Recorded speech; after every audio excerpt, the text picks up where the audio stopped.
Hey everybody, so got some new tires for the Vitara. 32 11.5 by 15s, got them off of Facebook Marketplace. Real cheap, so I got them, just wanted to put them on. They're sitting behind 2-inch spacers, but this is stock height, there's no lift to it. I was able to fit them on the back, with no issue. Got a little bit of clearance, not horrible, but of course in the front you have to turn. So I've had to do a little bit of cutting back in here. Of course I just did this. This isn't how I'm going to leave it, but I did a little bit of cutting. I'm probably going to have to do more. I can turn the wheel about one time, and that's about it. So it's not horrible, but yeah, I'm probably going to cut it back. Nice big arch, and then fill it back up with sheet metal. So, dirt and mud and stuff don't get in there. But yeah, I haven't posted in a long time. I've been super busy.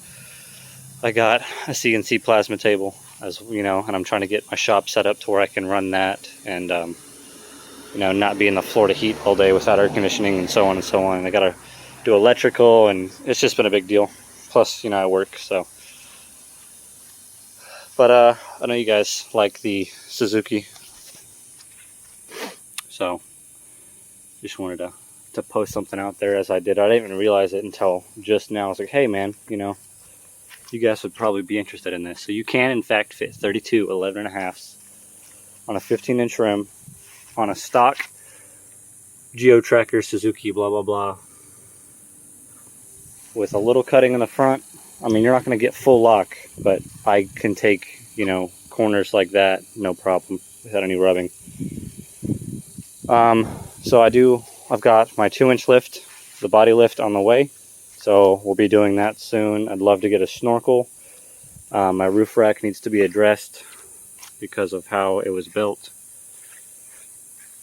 so definitely need to do something about that, especially over here, because that's no bueno. It's not good. So that's on my to-do list, to do all that. So thanks for sticking around, guys.